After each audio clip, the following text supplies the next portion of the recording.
otro, ¿no? Puede ser, por ejemplo, que tenga el paciente una cefalea, un maxilar inferior grande, un maxilar superior grande, o al contrario, ¿no? Entonces, nos ponemos a pensar y decimos, ¿no? Algo está sucediendo en este paciente. Y en otros pacientes simplemente que somos la mayoría. Facialmente pues no vamos a encontrar ninguna alteración, sino que más bien vamos a encontrar una alteración únicamente pues, de movimiento chueco. ¿Entiendes?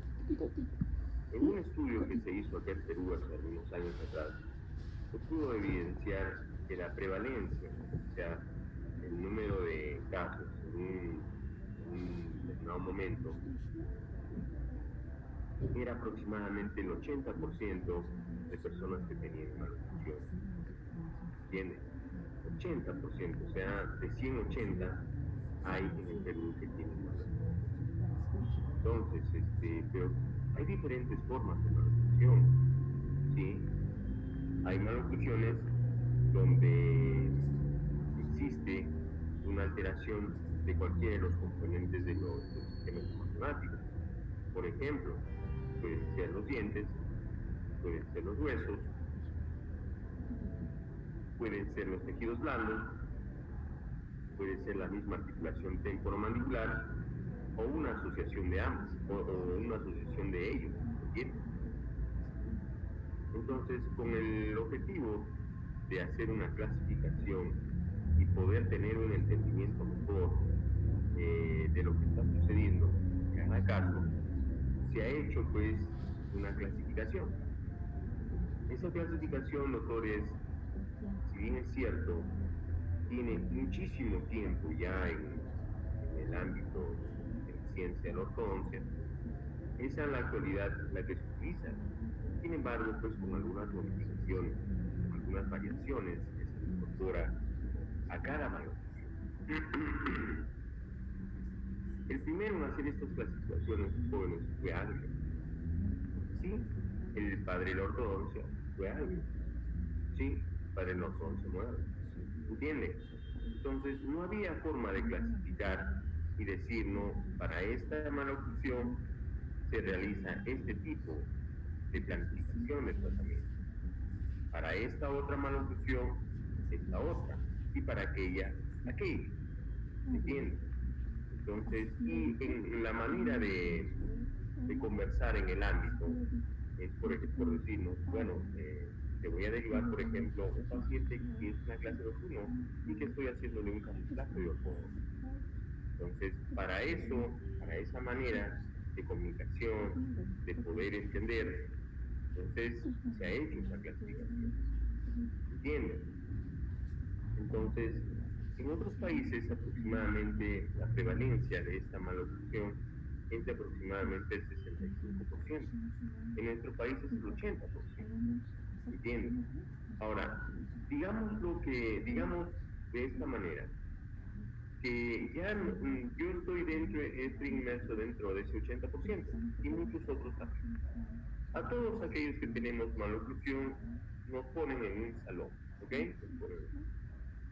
Ahora, ¿qué tipo de malnutrición es la más común, por decirlo así? El tipo de malnutrición más común es la clase 1. Luego le sigue la clase 2 y finalmente la clase 3. ¿Ok? Entonces, ¿cuántas clases de malnutrición existen? 4. Una malnutrición clase 1, una malnutrición clase 2, división 1, una malnutrición clase 2, división 2, y también, por último, una malnutrición clase 1. Entonces, reitero, una malnutrición es una alteración morfológica de cualquier componente de nuestro sistema estomacal. ¿Okay? Que puede ser hueso, que puede ser diente, que puede ser tejido blando, que puede ser ATM o una asociación de ellos. Esa combinación de alteración morfológica, repito, esa asociación de esa alteración de la forma de cualquiera de estos componentes del sistema estomacogástrico, finalmente va a ocasionar dos cosas. Uno, va a ocasionar un problema funcional y otro va a ocasionar un problema psicosocial, o ambos a la vez, ¿entiendes? Pero si nosotros queremos ser exquisitos y saber específicamente cuál es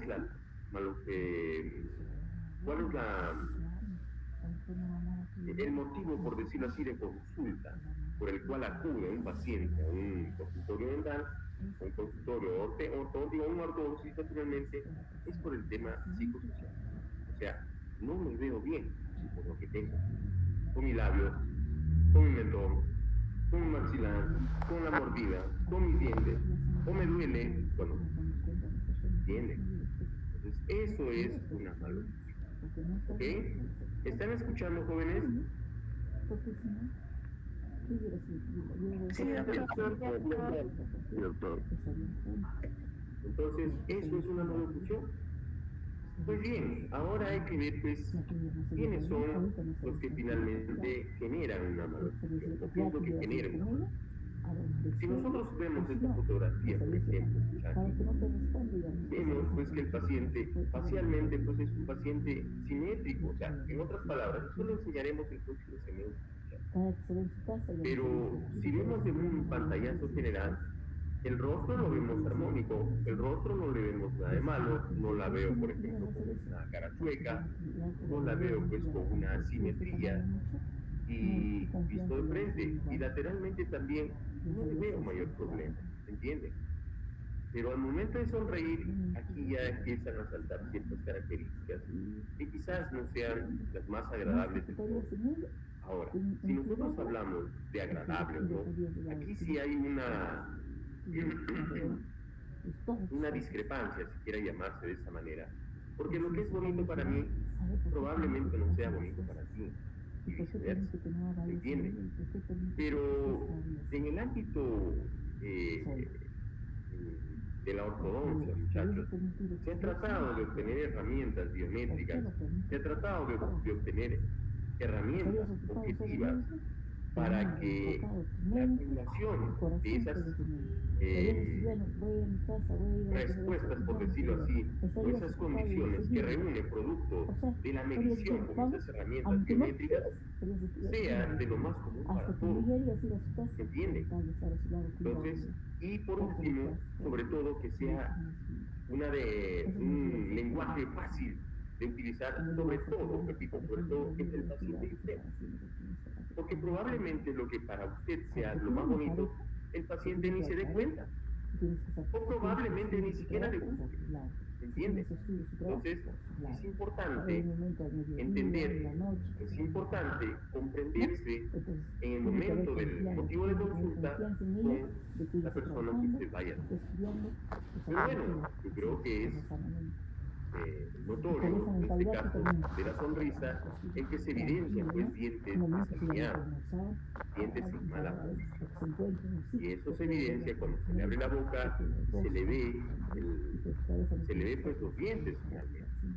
Entonces, esto, doctores, por ejemplo, va a colación a lo que yo voy a hacer el día de hoy en clase, una malnutrición en clase. La malnutrición en clase 1, entonces, no es que vea un paciente cara larga, no es que vea un paciente cara corta, no es que vea una asimetría facial, no es que vea una cara chueca, no es que vea un maxilar superior grande, una mandíbula chiquita o viceversa. Solamente, básicamente, veo acá un problema de dientes chuecos. Un problema de dientes chuecos. Aunque, me voy a parchar de una vez esto, ¿puede haber alguna alteración vertical? Sí, en cara larga. En esta paciente no lo encontramos. ¿Puedo encontrar un paciente cara corta? Sí. ¿Puedo encontrar un paciente con asimetría facial? Sí. Pero sagitalmente, vean ustedes, ¿esta maxilar es muy grande? No. ¿Esta mandíbula es muy chiquita? No. ¿Esta mandíbula este maxilar es muy chiquito? No. ¿Esta mandíbula es grande? No. Esa es una condición muy importante para que se considere una malnutrición. Hace un momento decíamos que tiene pues un objetivo el hecho de clasificar, sí, una herramienta de comunicación. Oye, compadre, te voy a derivar un paciente con una malnutrición en clase 3 en que ya lo estoy desprogramando y vamos a allá, facilita la referencia, facilita la comprensión de los conocimientos de biología, de biopatogenia y finalmente de tratamiento. ¿Entiendes? Eso facilita el por qué hacer una clasificación. En la primera clase, jóvenes, yo recuerdo haber hecho una pequeña introducción, pero vamos a hacer un repaso. ¿Qué cosa es oclusión? Entre comillas es cerrar hacia arriba. Y aquí encontramos pues diversos conceptos que nosotros vamos a encontrar en la literatura de ortodoxia: oclusión ideal, oclusión normal y maloclusión. Oclusión ideal, como su mismo nombre dice, está en la mente, donde hay una convergencia de lo funcional y también estético. Pero reitero, para muchos, ayer por ejemplo estuve leyendo y me pareció interesante un artículo del año 2014, si bien es cierto, me pareció interesante, acerca de la percepción estético-facial en pacientes que supuestamente, a ver, les comento, en Estados Unidos hay el ABO, así se llama el ABO, por siglas en inglés, y en realidad es una junta americana de ortodoncistas. Esa junta americana de ortodoncistas pone ciertos criterios que ellos consideran que debe de tener un paciente cuando se le culmina el tratamiento de ortodoncia. O sea, en otras palabras, le pone vallas para decir si está bien o no está el tratamiento bien, ¿no? Pero ese ABO básicamente tiene pues la función de verlo desde un punto de vista hospital, en modelos de estudio y también en la ¿se entiende? Pero, doctores, cuando se hizo este trabajo, se trató de ver, por ejemplo, ¿cuál es el objetivo de tratamiento pues, que se tiene al inicio? Básicamente, jóvenes, les decía, más del 80% de los casos de pacientes que estudian oriental es por motivos estéticos. En la parte de ortodoncia, estoy hablando, no me interesa, pues, estoy hablando de ortodoncia. El 80% de los casos que vienen estudian en el consultorio de doctores es por motivos ¿entiendes? Entonces, la parte funcional, oclusal, qué sé yo, tiene que ir acompañado también de la estética. Pero este ABO, jóvenes, a través de una parametrización, de una estandarización, o mejor dicho, el tratar de hacer que los objetivos supuestamente se logren, no contempló mucho la parte estética de la sonrisa. ¿Se entiende?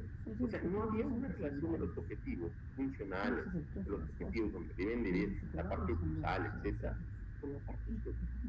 Entonces, este estudio lo que hizo tuvo por objetivo es determinar cuáles son los factores estéticos en una sonrisa en pacientes que hayan logrado supuestamente o que cumplan los requisitos del ABO. O sea, que cumpla, o sea, supuestamente está perfecto, sí, pero no todo perfecto. ¿Entienden? No es atractivo. Entonces, ¿qué sirvió? Seleccionaron a 90 pacientes que habían cumplido los requisitos de este ABO, ¿no? De la Junta Mexicana de Ortodoncia. ¿Cuál era su instrumento de medición? El OGS, ¿sí? Por siglas en inglés, que básicamente pues es un conjunto de parámetros que evalúan la parte oclusal, la parte de ubicación de los dientes, qué sé yo. ¿Entiendes? Entonces, ¿y quiénes fueron los evaluadores para analizar estos 90 casos? Que estaban, que por cierto, entre 14 y 21 años. Entonces, los evaluadores fueron 30 personas. 10 padres de familia, 10 odontólogos generales y 10 ortodoncistas. ¿Ok? Eso fue su muestra, ¿no? Su población fue 400 y tantos, pues nuestra fue 90, y los evaluadores fueron 30. ¿Qué evaluaron? 11 parámetros estéticos. Muchos corredores bucales, inclinaciones de dientes, arco de sonrisa, exposición gingival, entre otros. En realidad fueron 11. Entonces, doctores, miren, supuestamente son perfectos estos casos. ¿Qué hubo? Doctores, hubo con una sonrisa agradable solamente 21. O sea, para eso es evaluador. con una sonrisa promedio 47. Y 22, sí, 21 ellos. Y 22 tenían una sonrisa desagradable. O sea, pese a cumplir todos los requisitos que supuestamente es el labo, jóvenes, cuando hablan del labo, a ver, les digo, cuando hablan del labo, sí, pobre, eso es lo máximo. Doctores, pero esos casos no eran tan estéticos, o sea, no había una correlación entre la estética y lo que estaban logrando.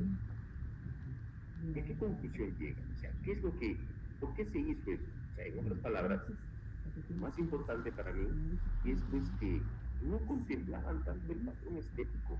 Y en la actualidad, muchachos, repito, en la actualidad, uno acude para obtener una mejor. Si bien es cierto, sí, el 80% de casos es por percepción estética, por la parte que yo quiero verme mejor, pero un 20% pues también, un 20% también que es la parte funcional. Pero ambos deben estar a la par. Y uno no estaba correlacionado con el otro. ¿Me entiende? La conclusión en que llegan es que de esos 11 factores, mira, de esos 11 factores, solamente 2 factores eran lo más importante, o estaban ligados a que había una apariencia muy bonita, por decirlo así, los hijos. Uno era la exposición y otro era el acto de exposición. Solamente 2 factores. Y ojo, solamente el 43% de la percepción estética estaba ligado a esos 11 factores.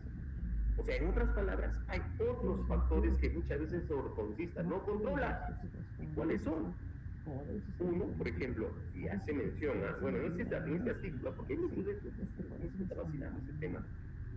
Uno, por ejemplo, es la forma de los dientes. Y Margamara, por ejemplo, señala también es la longitud del labio superior. Doctores, cosas que el ortodoncista no puede controlar. Repito, cosas que el ortodoncista no puede controlar. Por eso cuando nosotros hagamos lo que es el próximo semestre, hagamos lo que es ortodoncia 2, doctores, y hagamos historia clínica, doctores, hay que saber qué es lo que le motiva al paciente a venir. Hay que prestar mucha atención qué es lo que quiere el paciente, porque hay cosas en que quizás yo no puedo solucionar. A ver, que viene un paciente y te diga, ¿sabe qué, doctor? No me gusta mi sonrisa, miércoles, la sonrisa pues es grande, es amplia. Hay múltiples factores que intervienen en la armonización de la sonrisa. Repito, color, tamaño, forma de los dientes, inclinación de los dientes, corredera bucal, arco de sonrisa, exposición gingival, posiciones de los labios, las troneras, los conectores. ¿Me entienden? En otro artículo que leía de Cayetano Heredia, el que les mencioné hace un momento, es un artículo muy importante de los Estados Unidos, de la Universidad de Houston, Texas. Este otro que les voy a mencionar fue hecho pues en una universidad, pero no Cayetano Heredia, ¿no? Pero se encuentran que existe 14 puntos que se evalúan en la parte pues, de la sonrisa. Es un montón, es un montón. Y muchos de esos factores no los puedo controlar. Entonces hay que tener muy bien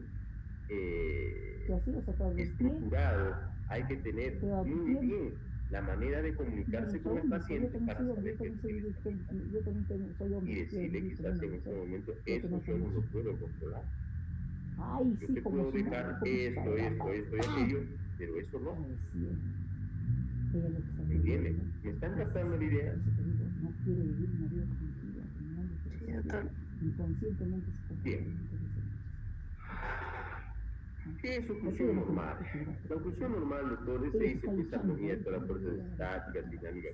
Pero oclusión normal, doctores, pongámonos bien claros. Oclusión normal es una oclusión sana, estable y estéticamente. Una oclusión sana, estable, o sea, en el tiempo y estéticamente aceptable. Todo lo que fuera de eso es mala oclusión. ¿Y qué es oclusión óptima? Es cuando usted tiene una mala oclusión y los objetivos son los siguientes.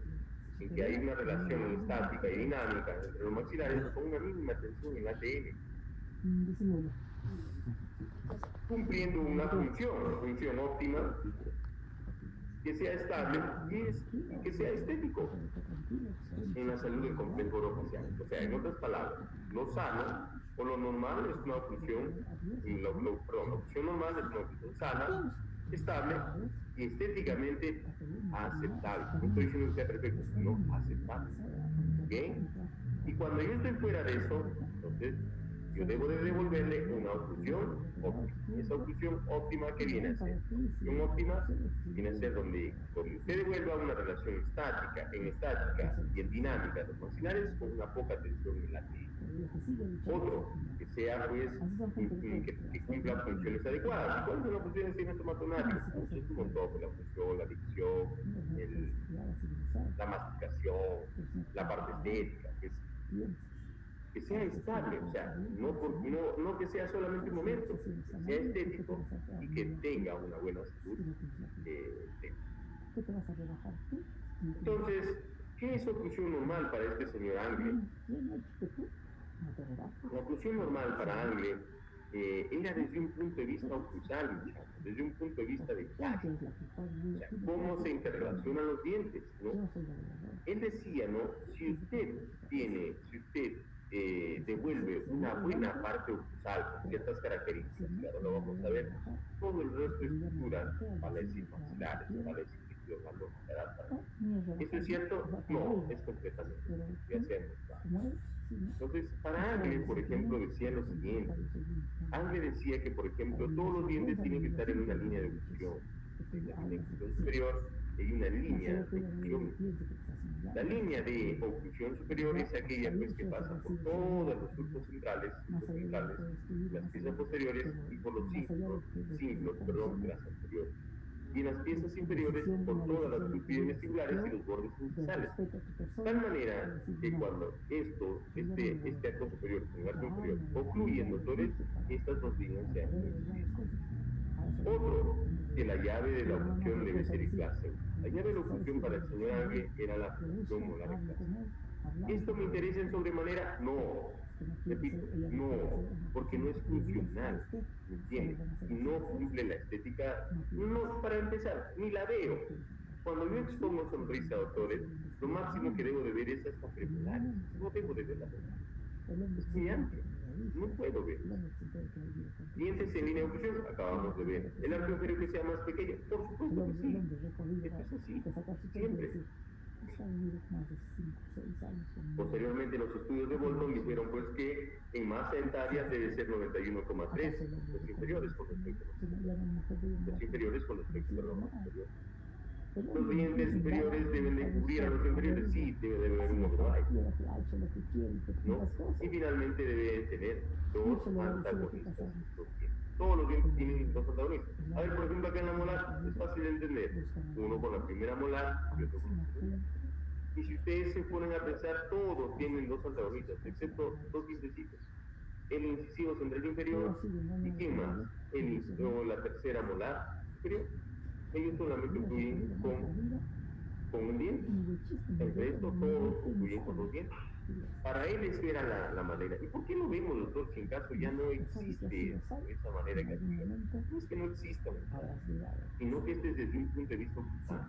Para yo clasificar o para yo determinar qué maloclusión es, tengo que ver una amplia o amplias características que deben de ser evaluadas. Por ejemplo, características cefalométricas, características de hueso, características fotográficas, en estática, en dinámica. Es más, necesito pues videos. ¿Me entiende? O sea, esa es la manera en la actualidad de clasificar. Necesito también los modelos de estudio y una interrelación de todos esos. ¿Me entiendes? Y no solamente es una clasificación de la que estamos viendo ahora, porque todo esto es un punto de vista oficial. Bueno, y entonces Angle define pues que había 4 grupos. Una aquella que tenía una oclusión normal donde su relación para él era muy importante la Él decía que era la llave de la oclusión. ¿Y por qué, doctores? Él decía, si esto calza en clase 1, permite a que todos los dientes que le van a seguir posterior al encaje de una clase 1, todo se va a adaptar. ¿Es cierto? No. Bien, pero estamos viendo pues de manera muy somera. Entonces una solución normal era que sí tenía una relación molar y los dientes derechos. Una clase 1, una relación molar, pero con dientes chuecos. Una clase 2, relación molar en clase 2 y los dientes en posición sin especificar. O sea, pueden estar chuecos o no. Lo mismo una clase 3, relación molar en clase 3, pero los dientes pueden estar chuecos o no. Pero doctores, reitero muchachos, reitero, yo quiero ser muy claro con esto. Esto no se utiliza en la actualidad. Aquel genio que trate de decirme que es una malnutrición, clase 1, ¿por qué? Porque usted me ha enseñado que es una relación molar en clase 1. No es cierto. ¿Entiendes? La relación molar me interesa un pepino. Bien, pero más adelante pues hubo pues un señor, ¿no? Un señor que se llama, porque sigue en vida, el señor Lawrence Tan, ¿no? Este señor Andrews, desde un punto de vista cruzal, también da más ciertas características dentales, o da más características occidentales, ¿no? Él recopila 120 modelos y les dice pues a sus colegas, mándenme todos los modelos que ustedes consideren bonitos, o no los modelos, ¿no? En pacientes que sean, que aparentemente tengan una sonrisa agradable, una posición de los dientes agradable y que no hayan sido tratados con ortodoncia. Y olvídense la tercera molar. ¿Entienden? Dicen bien, yo voy a ver por qué se supone que son tan bonitos ellos. Encuentra ciertas características, como por ejemplo una es la relación molar, sí puede estar la relación molar, pero no la relación molar vista como Ángel lo hacía, sino doctores acá es algo muy importante. Por ejemplo, esta es vista desde un punto de vista palatino. ¿Entiendes? Donde sí pues, ¿no? Oh, perdón, esta es una vista sagittal de una vestibularis palatina. Sí pues, había que la cúspide mesiovestibular calza en un punto central, que la cúspide distovestibular encaja. Dos puntos. Y por último, el tercer punto, que la cúspide mesiopalatina encaja en caso de o sea, tres puntos. No un único punto que la angulación de la corona. La angulación de la corona tiene una angulación vesticlo-palatina y mesiodistal. Hagamos pues la angulación mesiodistal, el pico, que se llama. Trazamos el plano de oclusión, aquí está en verde. Trazamos ahora el eje mayor del diente, está en negro. Y ahora trazamos una perpendicular. Este verde y este eje longitudinal, esta es una perpendicular al plano cruzal. Este es el eje mayor de la corona, son modelos. Estos dos corronan. Todos los dientes tienen un verde. Ahí está, por ejemplo, 5, 9, 11, 2, 5, todos tienen angulación mesiodistal. Los que menor angulación tienen son los superiores. Los superiores tienen una angulación.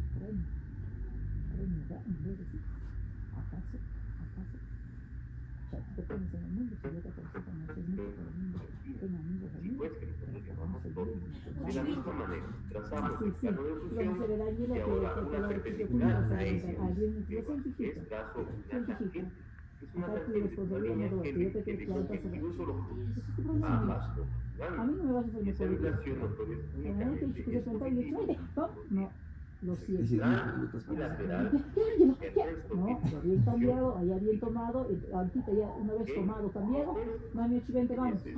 Ay, sí, me La llave 3, la llave 4, los dientes no deben tener rotación. No importa, hijo. Los puntos de contacto ideal deben de Lo contactar siento, hijo. la cara proximal con la cara proximal y no debe de haber rotación. ¿Ok? No dientes chuecos ni morfa y contacto simple. El contacto ideal debe de contactar con el punto de contacto ideal entre este y este. Ahora, entre este y este. Contacto íntimo. Estamos diciendo, o sea, no rotación al todo, sí, pero eso sería estallado. No, contacto íntimo. Estoy diciendo, en todo caso, que no haya. Por último, doctor, es la curva de Steve. La curva de Steve, doctor, es la mejor, por decirlo así, es cuando se trata de tener una curva de Steve casi plana. Máximo esa curvatura de la curva de Steve debe tener 1,5 milímetros de profundidad, más no puede tener. ¿Ok? Entonces eso es.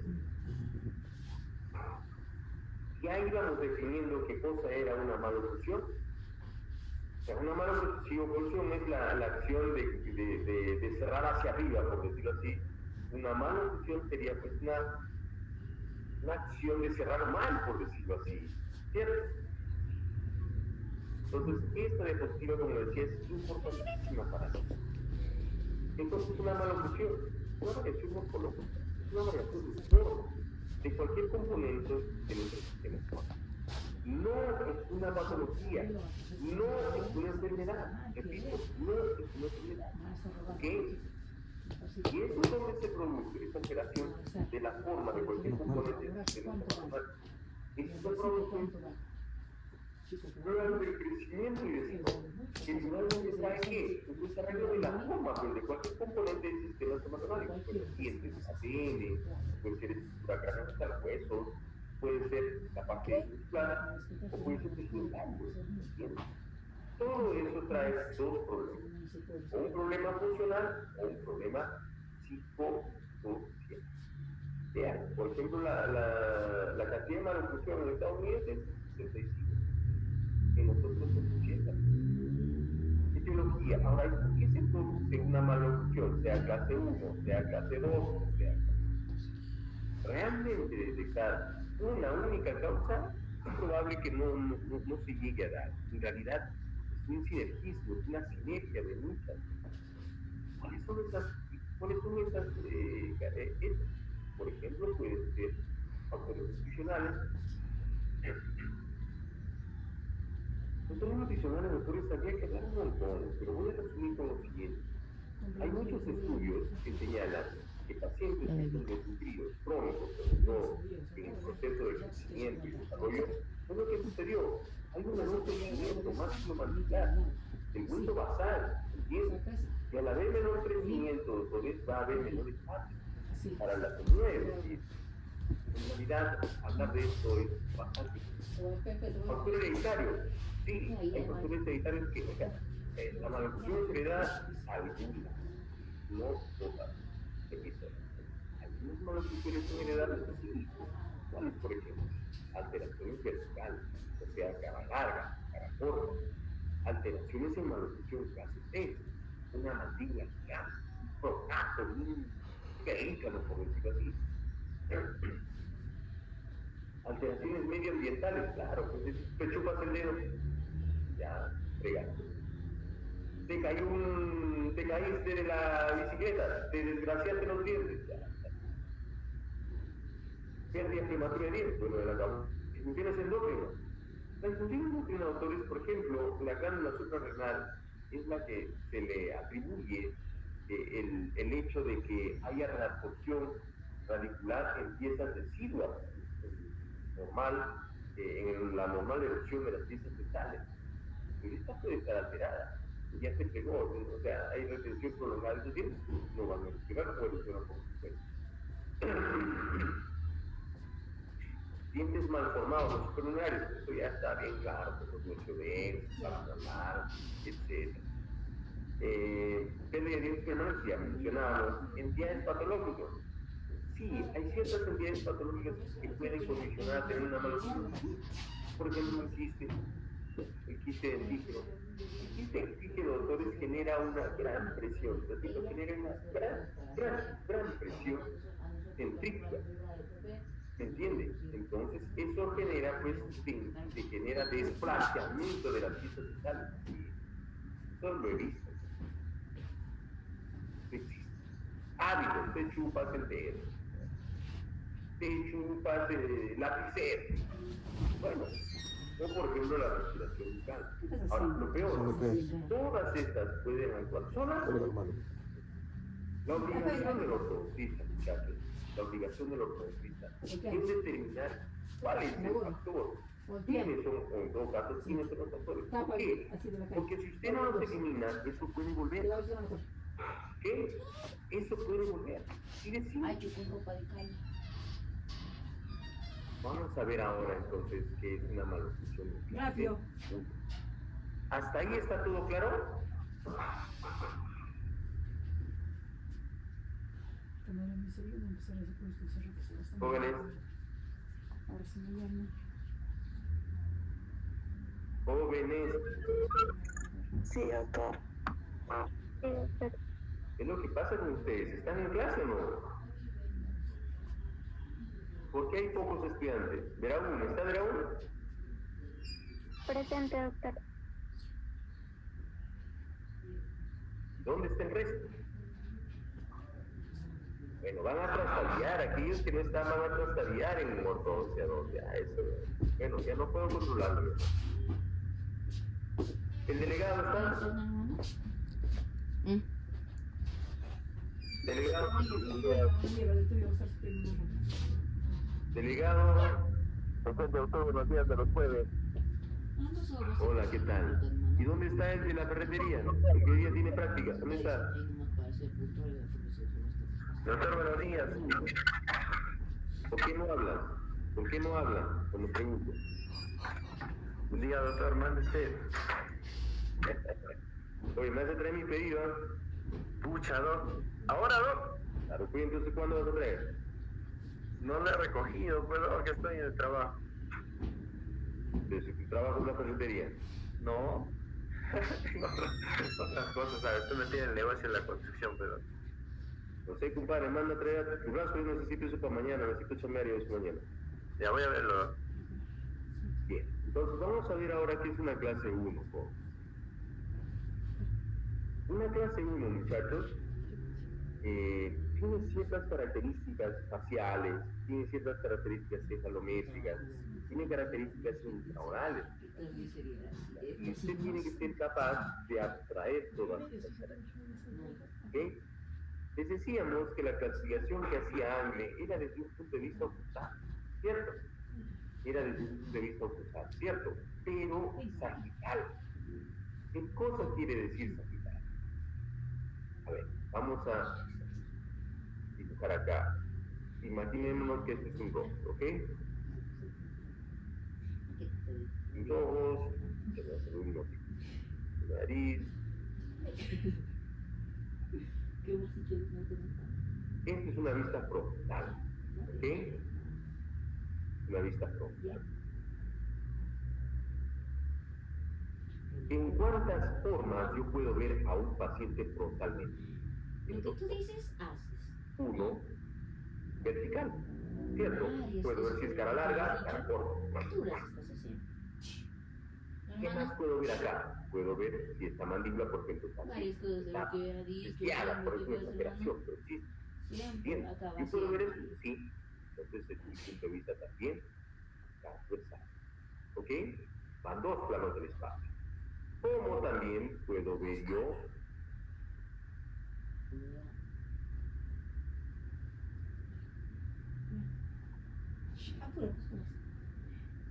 desde un punto de vista sagital. Sagital o antero, sagital Au.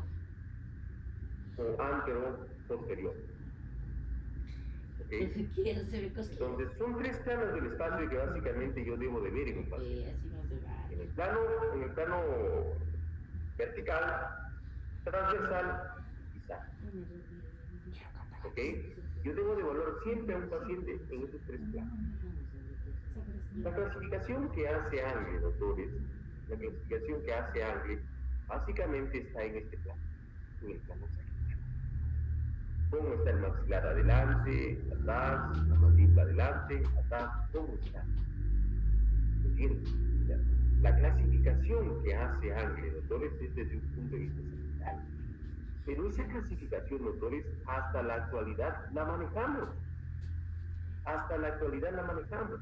Desde un punto de vista sagital, sí, pero se le añade ciertas cosas. ¿Entienden? Como debe estar en la parte vertical, como debe estar en la parte vertical, extraoral, intraoral, cómo está, debe estar en la parte transversal, intraoral, extraoral, cómo deben estar las características cefalométricas, ¿entiendes? Esa es la manera de clasificar en la actualidad. Pero el nombre aún conserva de hambre. Pero ya la manera de clasificarlo, ya no. Está yendo, recoger una ¿Entiendes? Entonces, por eso dice que la relación antero-posterior de los maxilares es normal. O sea, maxila, incisivo, por ejemplo, maxila ligeramente adelante y la mandíbula ligeramente No, no va a atrás, ser como la quedado. mayor parte de No se nosotros queda. tenemos. ¿No te acuerdas? He dicho, van a esperar en la La entrada relación y no antero-posterior de van los a entrar a maxilares hacer clase, debe está de diciendo ser, ahí. ¿no? Debe de ser, Está ¿no? diciendo. ¿Puede haber alteraciones verticales? Sí. Paciente con cara larga, paciente con cara corta, con mordida abierta, con mordida profunda. Sí, puede haber. ¿Puede haber alteraciones transversales? Sí, con cara chueca. Puede haber, sí, puede haber cara chueca. Pero jamás una alteración. No basta, depende, se le va a ocurrir decir desfila, ensayo. No va a decir nada. No, Hoy dice no van a entrar. No van a entrar a lo hacer más clase. común en estos pacientes, por esto más común en estos pacientes, es que o le sobre o le falte. Ya. Así de simple. Muy rapidito, En estos pacientes, no va a hacer nada. Está diciendo yo que no va a hacer nada. Así ha dicho el libro.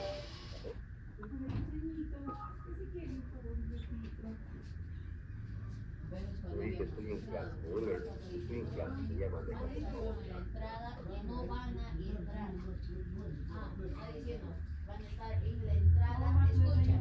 Bien, entonces, doctores, lo más común, decíamos, es que tengan o los dientes chuecos o los dientes separados. Lo más común es un paciente con dientes chuecos. ¿Entiendes? Espaciamiento es raro.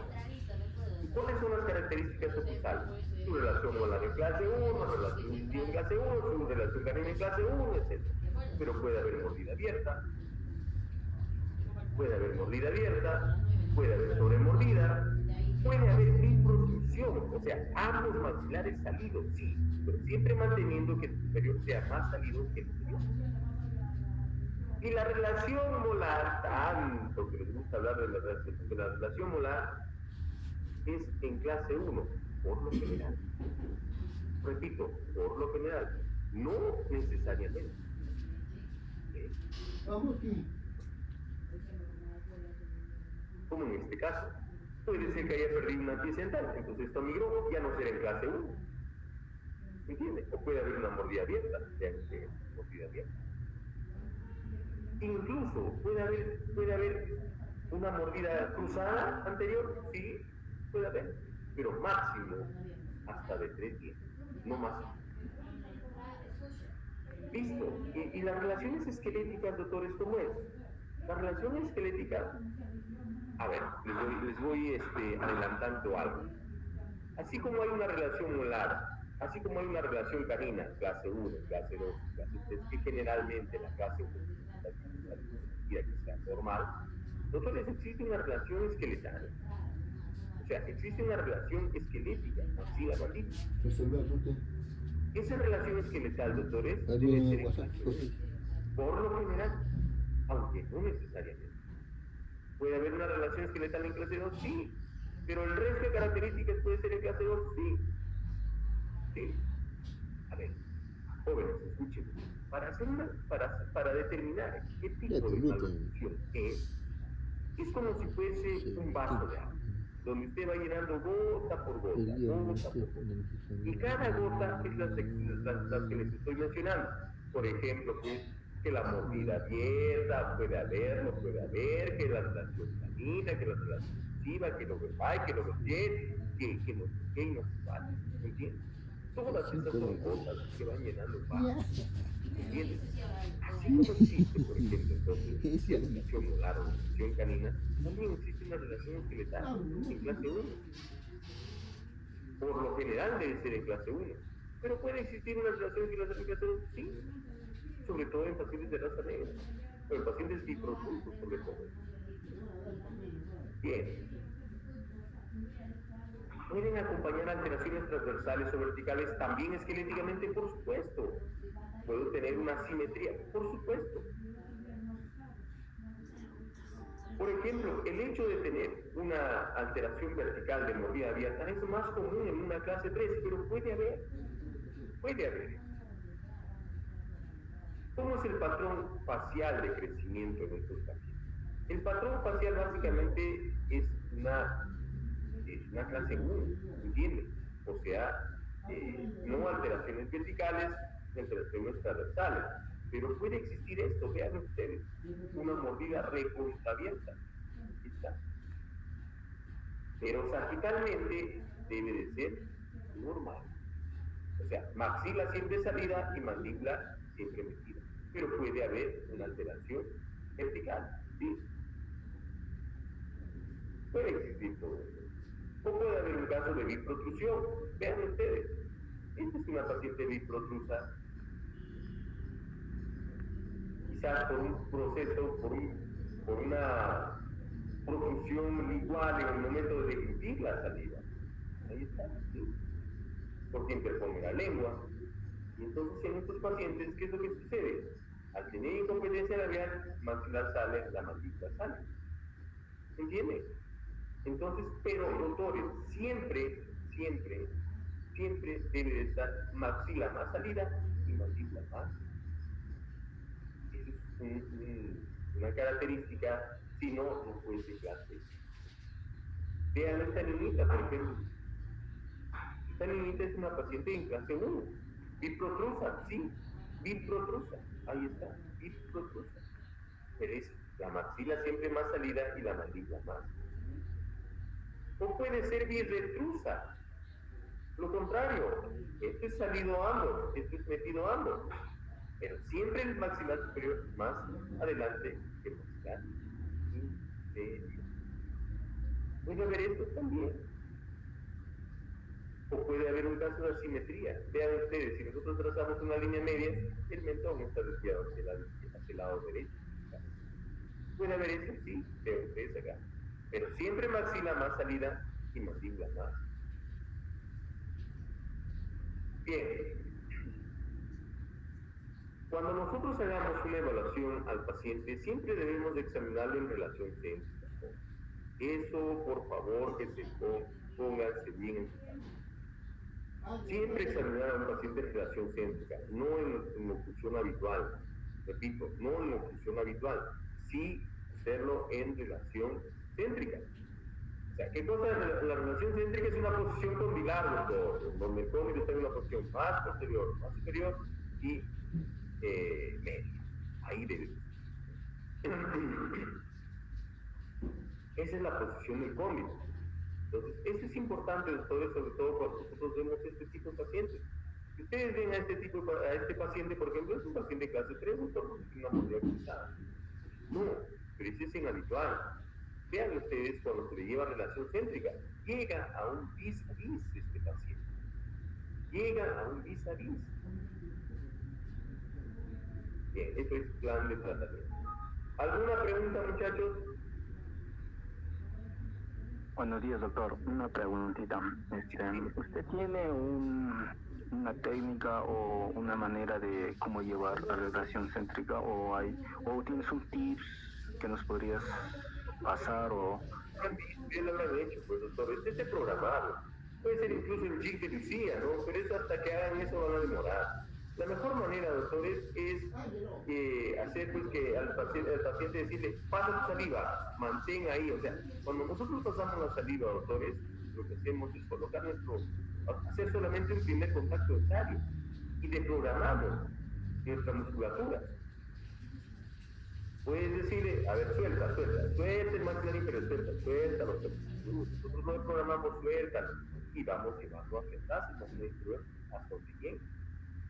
Y ahí muchas veces llegamos a un contacto prefuturo y luego desciende el disco, como en este caso que veíamos en este pacientito, ¿no? Eso lo vamos a ver, jóvenes, cuando estemos en práctica en ortodoncia, no se preocupen, eso lo vamos a hacer. Si la pregunta puntual es, ¿usted tiene alguna técnica? Sí, tienes el jig de Lucía, si quieres utilizarlo, ¿no? O sea, se mantiene un algodón mordiendo buen tiempo, creo varios minutos, ahí y suéltalo, ya el paciente se programó, ya ahí lo lleva a la relación céntrica, o sea, tratando siempre de llevar el paciente inferior hacia atrás, ¿no? Usted tiene que sentir que está como si fuese pues con algo, ¿qué te digo, no? Con algo que usted está controlando. ¿Entiende? ¿Yo cómo hago? Bueno, yo no utilizo G-Deliciar ni nada, bueno, quizás sea por la práctica, al paciente le digo, suelta, muerde, perdón, pasa tu saliva, ya, suelta, abre, suelta, cogiendo el mentón, ahí. Entonces, simplemente lo voy llevando hacia atrás, jugando, abriendo y cerrando, así yo mismo, rápidamente, y llevo hacia atrás. Eso lo veremos, muchachos, no se preocupen, esto es una pregunta que tú quieras contestemos con el paciente, no lo voy a hacer. ¿Alguna otra pregunta? Ya se fue ya.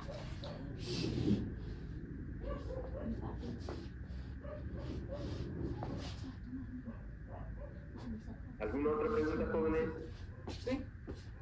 Ven. Bien, jóvenes, hasta ahí nos quedamos. Nos vemos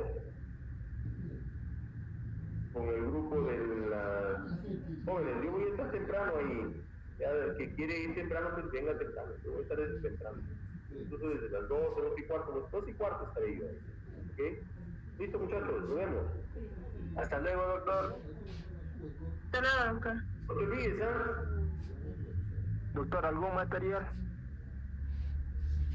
No, ya hemos pedido que la semana pasada vamos a seguir haciendo los Bien, lentes. tranquila, Allá, tranquila. mismo material. Ya, doctor, ok, muchas gracias. En este caso vamos a hacerlo con alambre Sobre óleo. todos.